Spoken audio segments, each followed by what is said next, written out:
আমার চ্যানেলে তোমাদের সবাইকে স্বাগত জানিয়ে আজ বিকালবেলা চলে আসলাম তোমাদের সামনে একটা ছোট্ট ভ্লগের সাথে। এই দেখো সুনু আমার সাথে আছে আর দেখতেই পাচ্ছ আমরা এখন ট্রেনে বসে সুনুকে নিয়ে এখন যাচ্ছি হালদাপুরে। মা বাবার মনটা ভালো নেই, বললো কিনা যে সুনুকে নিয়ে হালদাপুরে আয়, 2 দিন থেকে যা। আসলে সুনু তোর মামার বাড়ি বেশ কটা দিন রয়েছে, মা বাবার কাছে নেই, অনেকদিন দেখেনি সুনুকে, সেই জন্য মা বাবা বললো যে নিয়ে আয়, আমার এখানে থাকুক, তারপরে 2 দিন পরে যখন বৌদির ওখানে মা বাবা যাবে তখন না হয় সুনুকে আবার কটা দিনের জন্য রেখে আসবে। এই দেখো এখন আমরা গেটের কাছে দাঁড়িয়ে আছি, হাওয়া আসছে, তো সুনু আর আমি এরকম ভাবেই দাঁড়িয়ে আছি। ও তো আসতেই চাচ্ছিল না।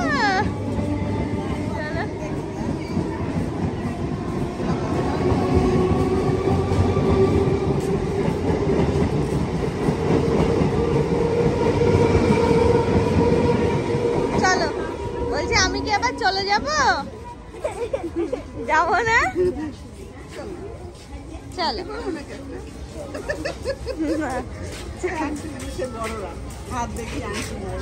চলো এসো না, আমি ফার্স্ট হয়ে গেছি। কাপড়টা দিলে না আর এতদিন হবে।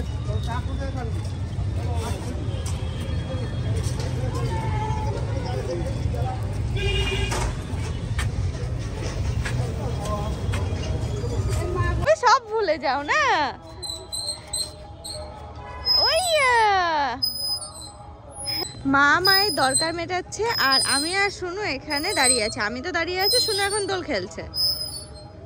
এসো না, কি আওয়াজ? ক্যাচ কুচ আওয়াজ তাও। শোনা দোল খেলছে। হ্যাঁ হ্যাঁ হ্যাঁ, অটো তো থাকবে।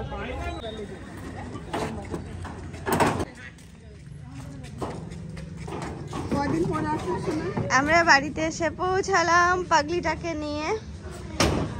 আমি না আসলে কিছুতেই আসছিল না, জানো। তবে তুমি বলো আমি কদিন থাকবো, ও সে কদিন তাহলে এরকম থাকবে। আচ্ছা ঠিক আছে। এই বাড়িটাই তো তোদের? ঠিক এটাই ঠিক করে দেখ। এটা বাড়ি, তাহলে আমাদের বাড়ি।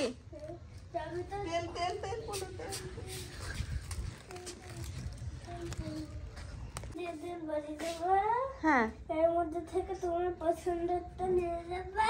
হ্যাঁ আর পেন রাখবা। আচ্ছা ঠিক আছে। তোমার কাছে বেশি পেন আছে? হ্যাঁ অনেক অনেক আছে। এগুলো তো তুমি জানোই না, জানো এগুলো? এগুলো থানা স্কুল থেকে নিয়ে এসেছি আমি। হ্যাঁ, ও তুমি ছিলে, তুমি নিয়ে আসছো? ও তা তো বুঝতে পারিনি। আমি মাঝে মাঝে যাই। খুব সুন্দর সোনা। তুমি ঠানুর সাথে গিয়ে ঠানুর স্কুল থেকে নিয়ে চলে এসেছো? আর একটা রকেট নিয়ে এসেছিলাম। কোথায় আছে থানু রকেটটা? আর রকেট গুলো কোথায় আছে? এইগুলো আমি এক গাদা নিয়ে এসেছিলাম। কোথায় কোথায় টাঙিয়েছি দেখাবে একবার? ওইদিকে ওইদিকে ওইদিকে ওইদিকে ওইদিকে ওইদিকে এখানটায়ও না। তুমি যে বাড়িতে আসতেই চাইছিলে না, তুমি যে দীপা কাকার বাড়ি থাকবে বলছিলে, এগুলো তাহলে কে দেখাতো? বলো, পরেরটা দেখি। হ্যাঁ ওইটা দেখি। এটা এখানটায় সুতো লাগাতে হবে, এখানটায় এইটাও। তুমি এইটা বাড়ি নিয়ে যাবা। আচ্ছা ঠিক আছে, যাবো।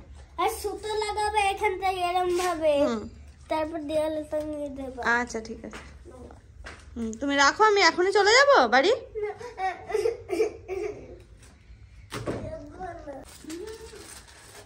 এই দেখো বাড়ি এসেছে, ফ্রেশ হয়ে গেছে শুনু, আমি, মায়ের চা করে দিলাম। ওই যে মা চা খাচ্ছে, আমাদের কফি এখনো হয়নি, বাবা আসবে, তারপরে বাবা আর আমি দুজন মিলে কফি খাবো বলে ওয়েট করছি। বাবা আগে আসুক তারপরে। আর জানো এই ঘরে এসে দেখছি মা কত বড়ি দিয়েছে। এই দেখো শীতের সময় বড়ি মা একা একা এবার দিয়েছে, যেহেতু বৌদিও নেই আর আমিও বড়ি দেওয়ার সময় আসিনি।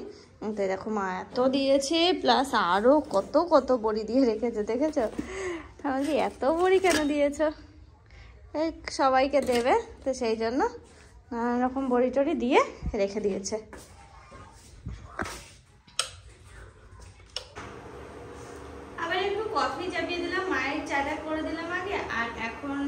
4 কাপ মতো কফি করছি। বাড়িতে আসলে সন্ধ্যাবেলা এগুলো করতে যেন কিছু মনে হয় না, কিন্তু ওই বাড়িতে থাকলে আমার কি অসহ্য যে লাগে, উপর থেকে নিচে, নিচে থেকে উপর, এই করতে করতে তোমরা বুঝবে কিনা জানি না আমার প্রবলেমটা, মানে উপর নিচে করতে করতে না আর ভালো লাগে না জানো, মনে হয় একটু বিছানার উপর এরকম ভাবে ল্যাদ খায়, এরকম আর কি, মাঝে সাঝে এরকমই মনে হয়। বৌদিকে বারবার বলে উপর নিচে করলে যে কি সমস্যা, যাদের এরকম আছে তারাই একমাত্র বোঝে। কি আসলেন?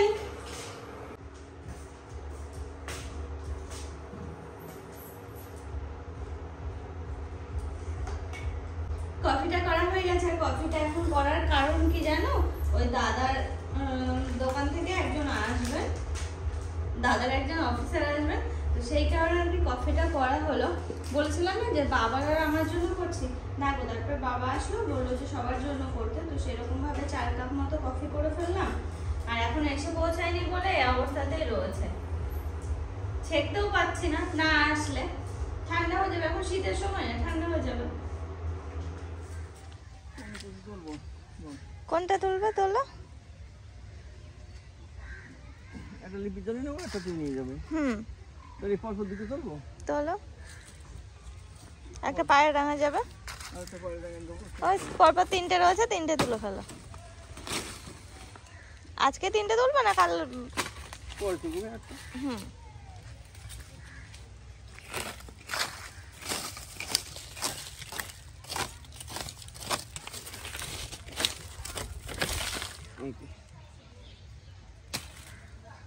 খুলে গেল।